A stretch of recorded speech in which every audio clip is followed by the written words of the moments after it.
So hello, everyone, and welcome to UChicago Networking Night for Military Veterans and Foreign Service Alumni, brought to you by the Alumni Career Programs at UChicago Alumni. I said alumni a lot of times in a row. You're going to hear it a lot tonight. My name is Natalie Orsling, and I am a UChicago staff member with the career programs. Through our alumni career programs, it is my pleasure to help provide opportunities for lifelong learning, professional development, and community connections among our UChicago Maroons. Our networking night series brings alumni together with and across industries as we learn more about each other's journeys in multifaceted fields. Before we get started on tonight's event, I want to tell you about a couple events that we have coming up in the rest of this calendar year. This weekend, we will have a space talk with the UChicago Space Network. They bring in excellent alumni and friends of the university to talk about all things space. It's a really great time if you have the chance or interested in joining, highly recommend. On the 2nd of December, we have a coffee and conversations geared around work friends and allies. So this is another chance to network and talk a little bit less industry-based and a little bit more job role and interest-based. They're really great events as well. And then our final Mind Your Career webinar for December will happen on the 7th. Strategic career planning for the new year. So if you are thinking about changing jobs or doing new things in your role, this is a great chance to gather your thoughts, make a plan before we kick it off into 2023. So with that, we will get started. This evening, you're going to hear from two alumni who have experience in service to their countries as military veterans and in the federal government. I'm delighted to introduce Caroline Buddingham, and Giuseppe Raimundo. Caroline is a Foreign Service officer with the U.S. State Department and has been for more than 10 years. She's currently serving in the Dominican Republic. And Giuseppe Raimundo is a alum of Booth and is currently serving as a project manager for the ship's construction department in the Italian Ministry of Defense. So they are thankful that they are here today, and excited to hear from them. Following our conversation, we will have the chance to network with one another. We're going to record this part of the session, like I said, and then turn off the recording for the network chats. You can stay on camera or be off camera if you prefer, and don't hesitate to drop questions in the chat. We will be taking some time in our Q&A session to answer some of your questions, so please drop them throughout. We'll try to cover as many as possible. I am going to very quickly highlight our speakers so that they are front and center for our question and answers, and we will get started. I think the easiest way to begin this is to talk about the hows. So we're going to talk about how they decided to join this path, military or foreign service, and how did you decide it was the one for you? Giuseppe, if you would like to start. Okay, hi to everyone, and thanks for joining to this event. So to answer your question, in my family, we have a little fantasy for given names and jobs. For this reason, my name is Giuseppe as my grandfather, and I am an Italian Navy commander as my grandfather, and the whole is the family it used to be. When I was 16, I joined the Navy High School in Venice. Then I continued my career in Italian Naval Academy and so on. I spent years at sea. Amazing. And Caroline, I know you have taken quite a journey to get to the role you are in now. You didn't just start off in the Foreign Service. How did you get to where you are now? Thanks. Hi, everyone. So I was always sort of interested in international affairs and politics and different things like that in high school and college. 9/11 happened when I was a senior in high school, and it had a big impact on me and sort of oriented my kind of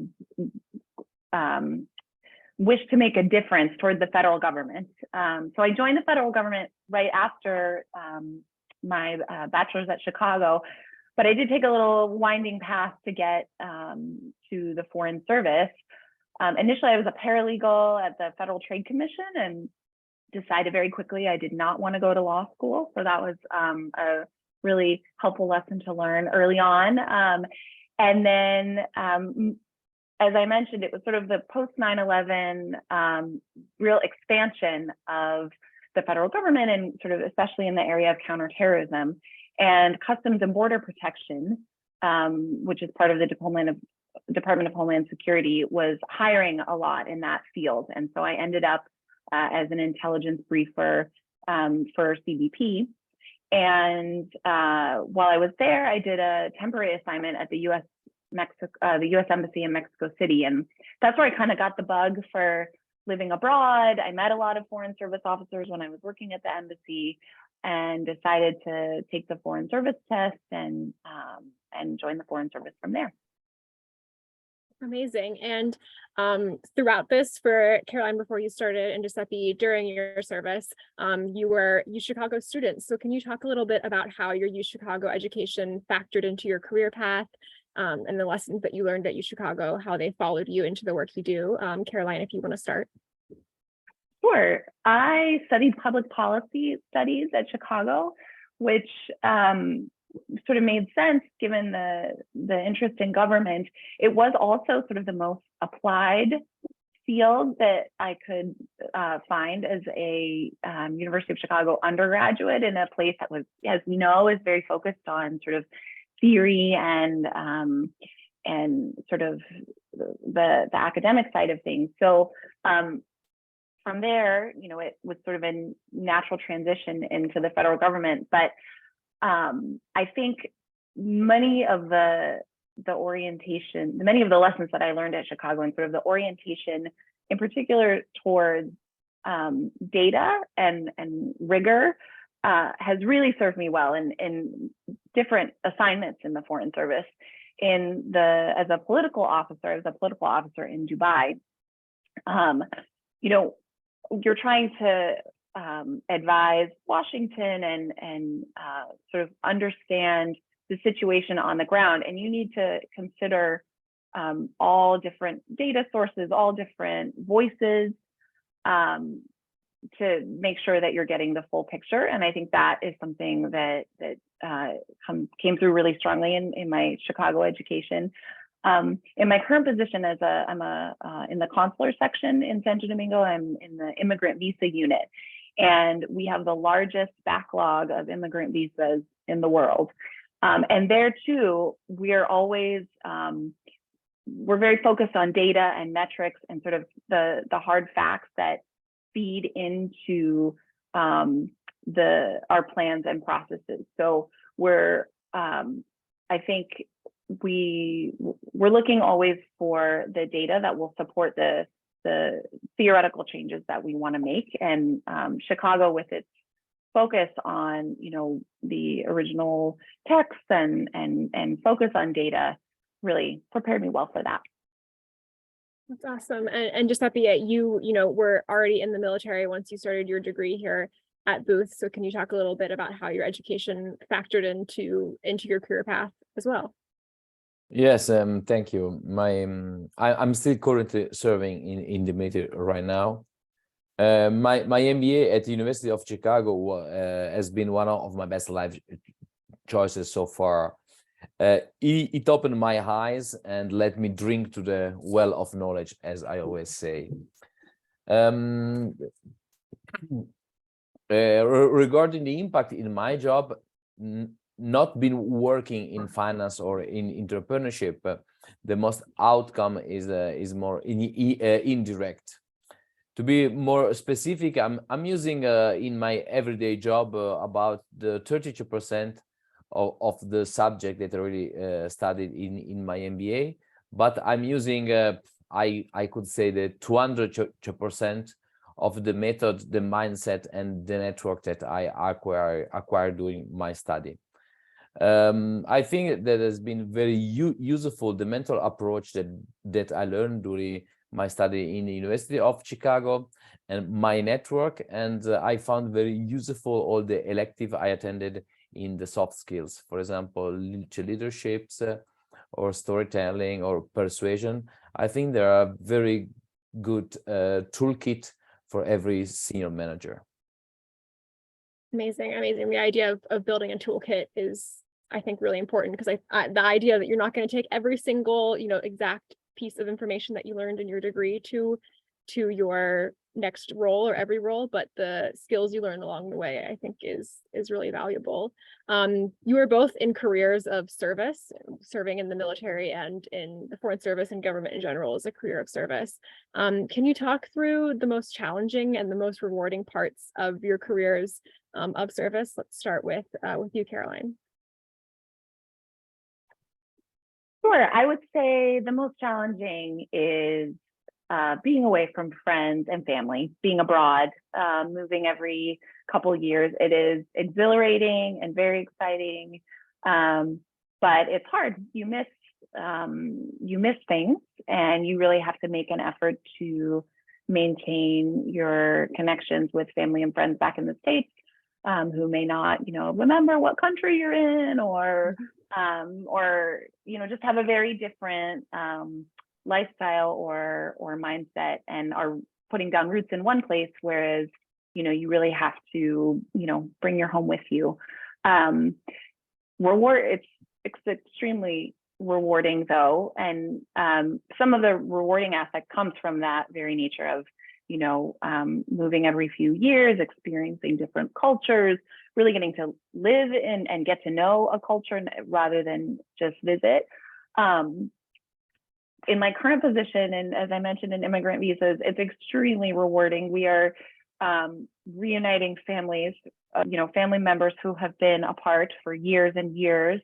Every day there's, you tell someone their visa is approved, and it's all bendiciones, and there's hugging and there's tears of joy, and it's really uplifting and wonderful. And then another aspect that is also rewarding is now that I've been in a while, and sort of there's a new generation coming behind me, it's been really rewarding to sort of show them what the Foreign Service is all about. I think now in all sort of the economy in general, there's been a shift. A lot of people are not in careers as long as maybe they once were. People move jobs more. And so for people who've chosen the Foreign Service, they often do want to build a career. And so trying to foster that sense of excitement that I feel about it is also really rewarding. That's amazing. And just Giuseppe, what advice do you have for, what kind of are the best moments and the hardest moments for your career of service with the Italian Navy? So as a seaman, I have plenty of sea stories that I can tell you about traveling the 7 seas and go on. But I think it could be a little bit long and complicated to explain those to everyone.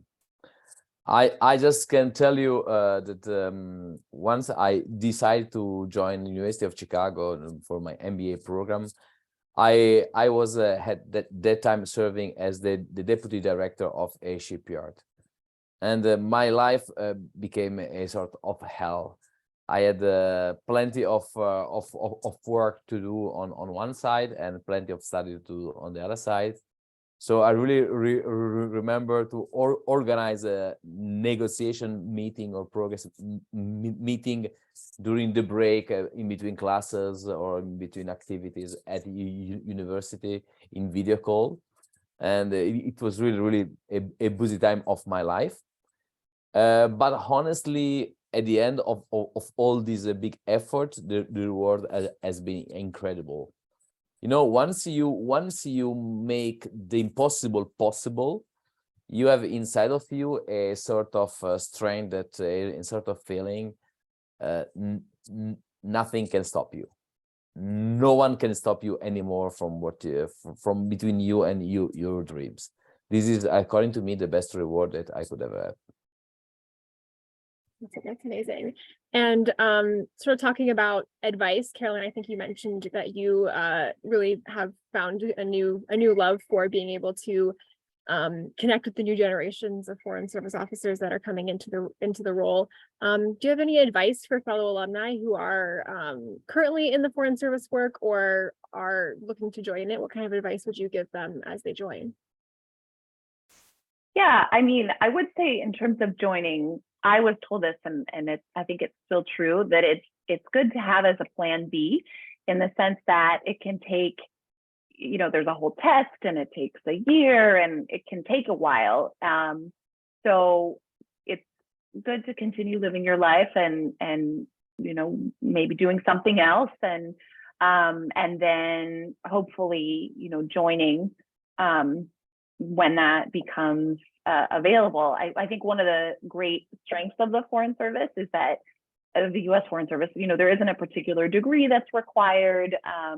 You don't have to have a particular background. I remember in my A100, which is the introductory class, that you go into when you first join, we had someone who was a PhD in Chinese opera, and so it brings together people from a lot of different walks of life, and that's part of its strength. And so it's good to get other experience sometimes. I would also say it's very important to keep an open mind about your career, about what you think you might want to do. I will say my first assignment, you get a bid list, which is sort of a list of possible jobs and different places that you could get for your first assignment.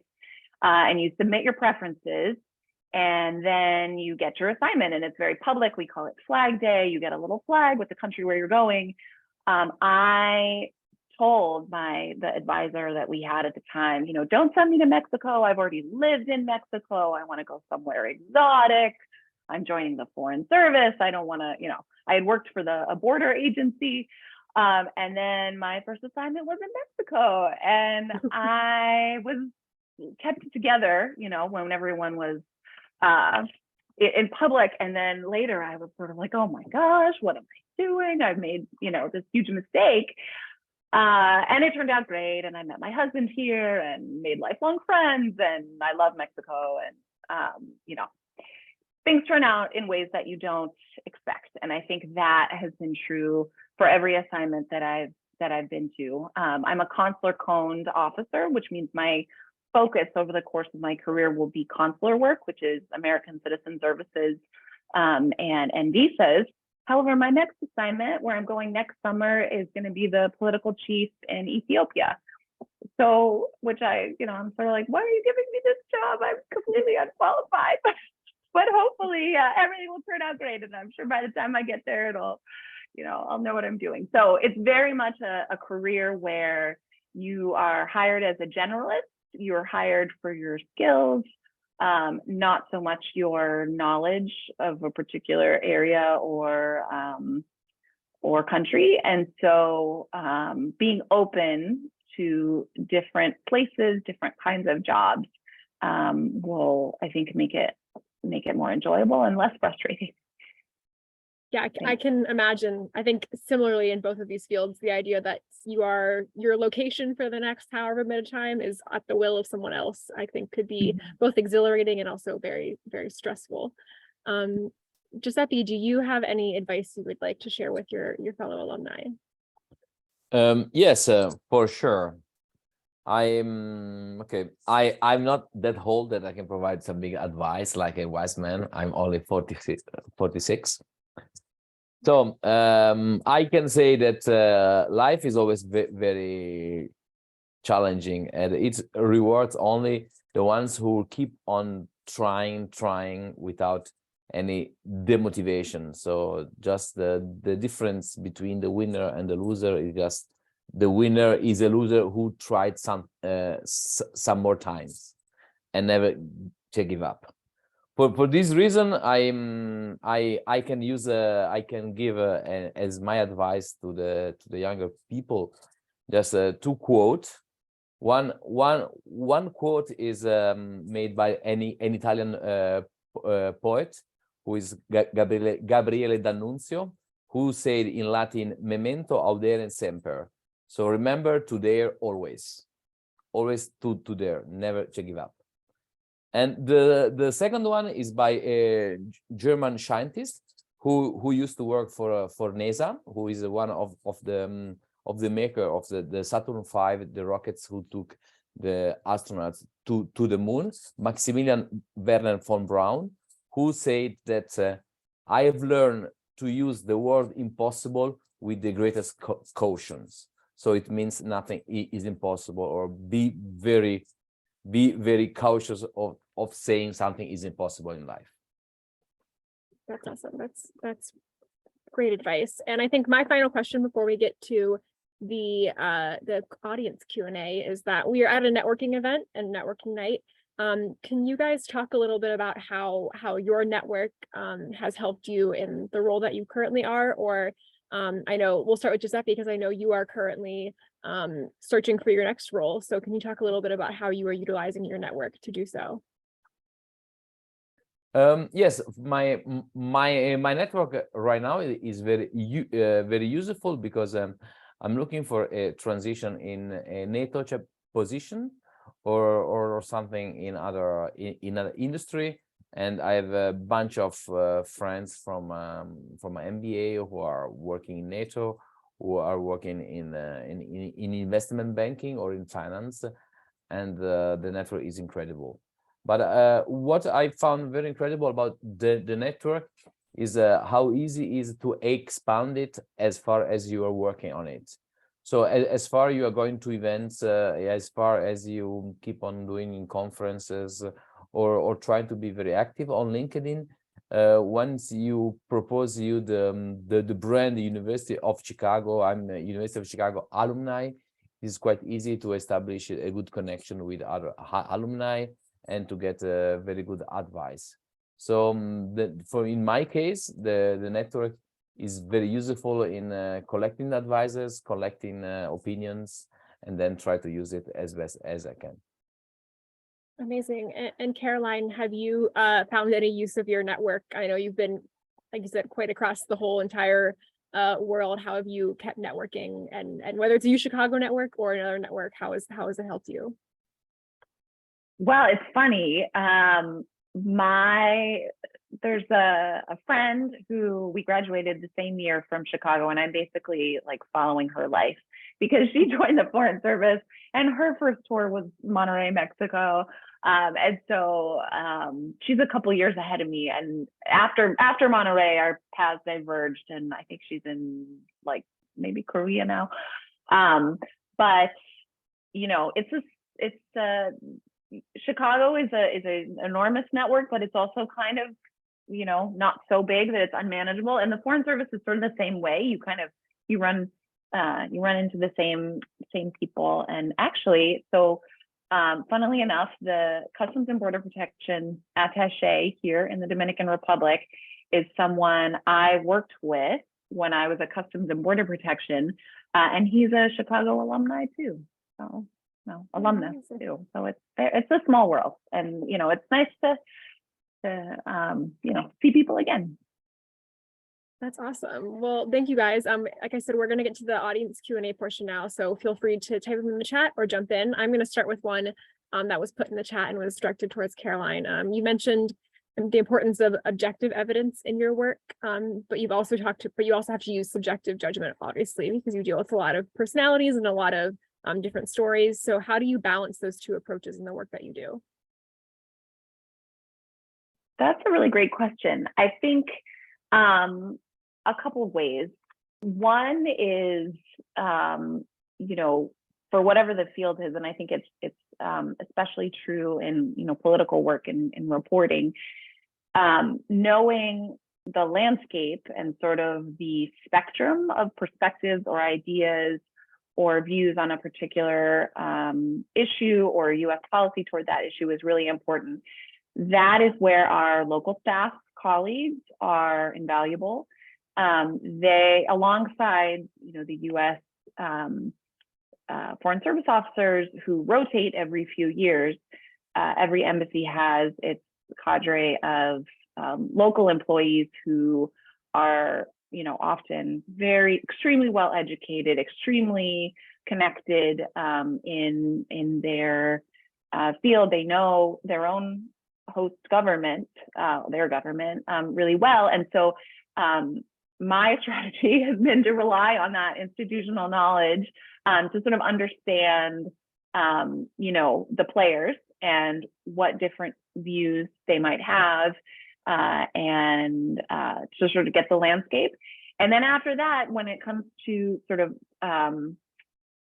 dealing with the subjective issue, I think trying to understand, as always, what are the multiple motivations that might be at play here? What might be the ulterior motives? Where can we come together on something that might be in, the U.S. interest and the host government interest, perhaps for different reasons?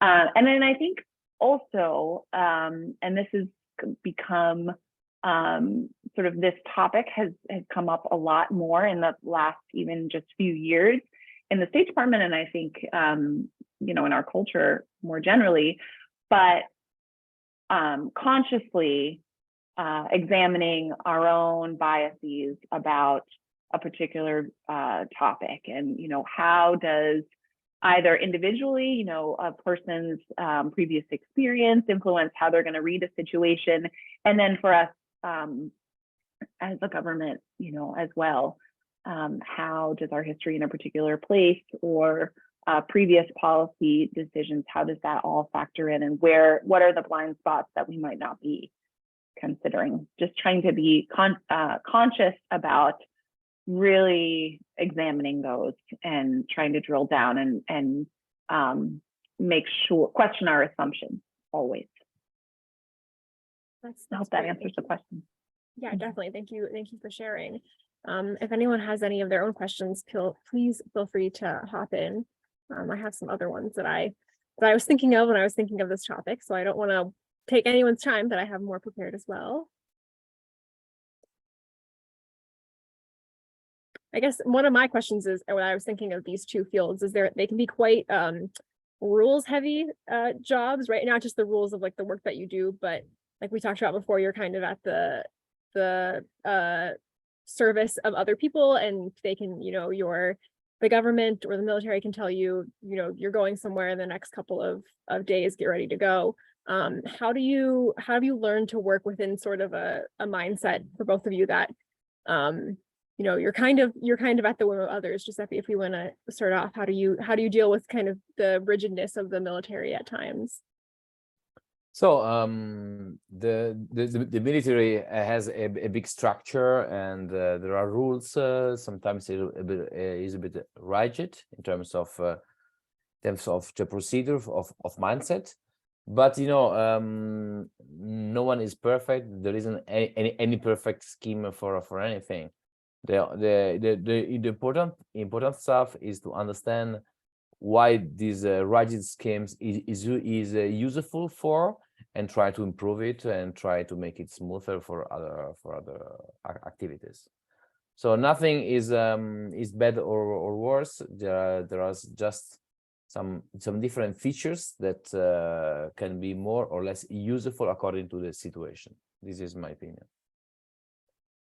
And Caroline, what about you? You talked about your first assignment was a country that you didn't necessarily want to return to, but you kind of have to grin and bear it. Mm-hmm. How do you deal with I think Giuseppe talked about the rigidness of the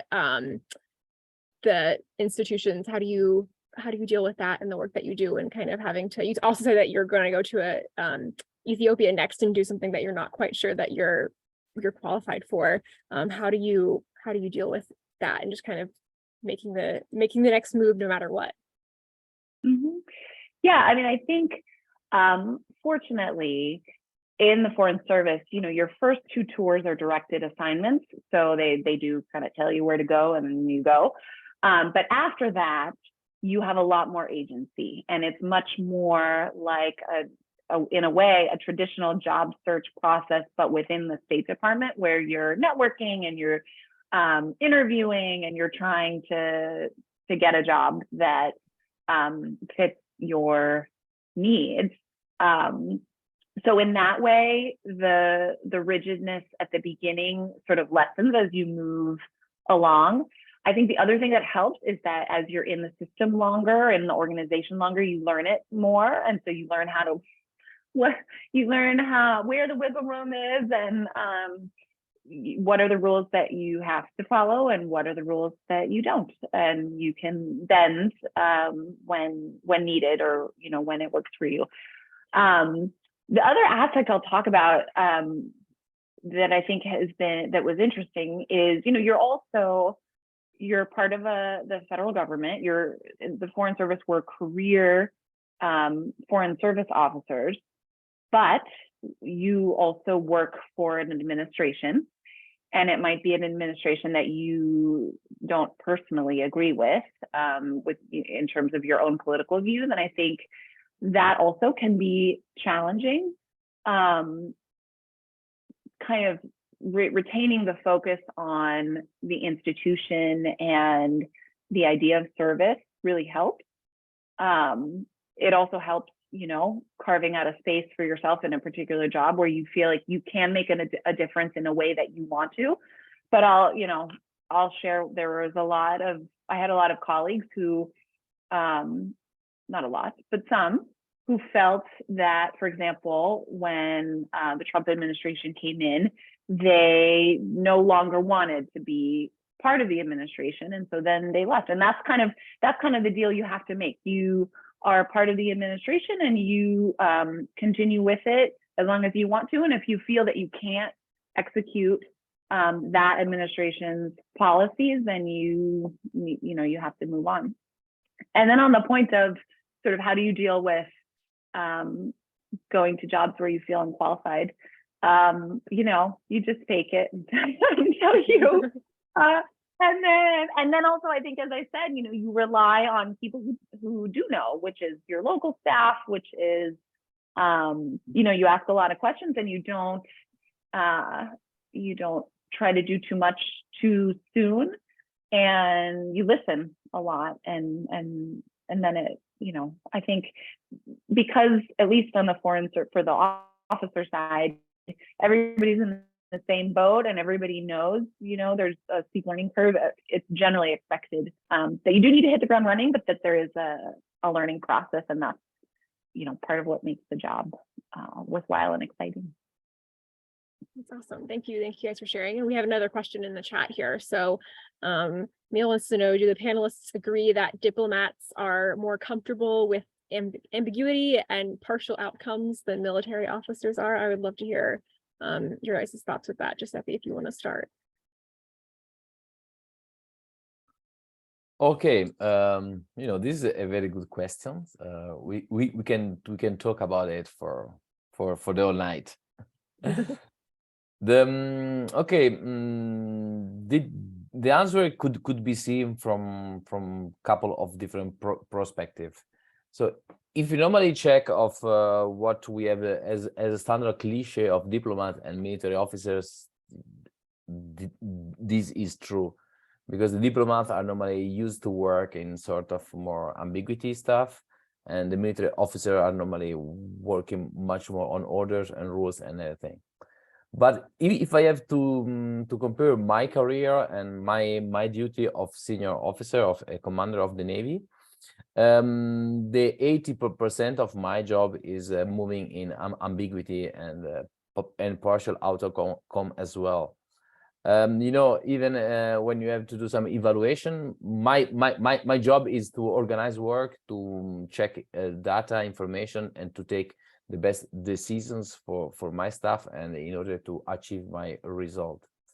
So I'm moving in ambiguity. I'm moving in a risk domain. So I have to evaluate, take my risk, and get my decision, and then provide a specific order.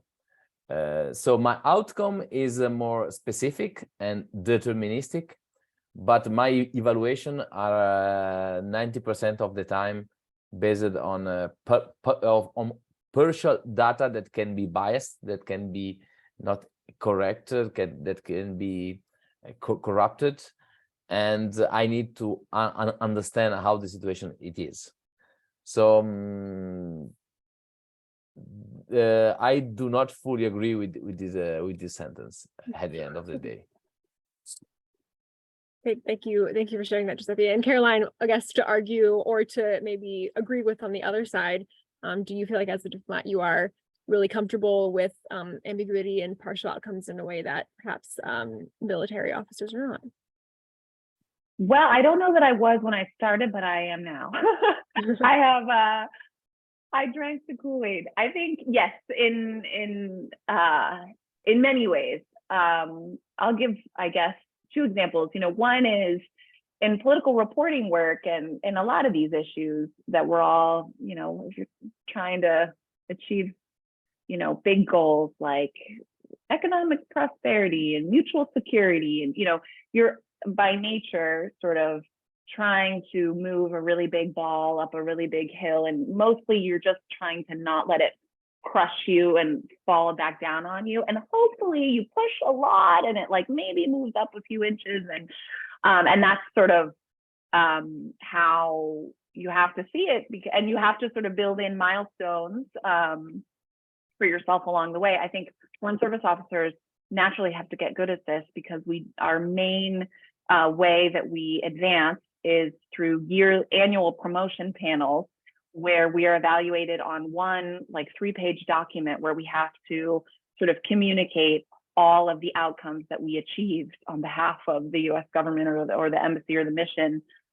in that year. And so come evaluation time, everyone is good at drawing out the specific things that they were able to do that, made a difference, even though the bigger problem was ambiguous.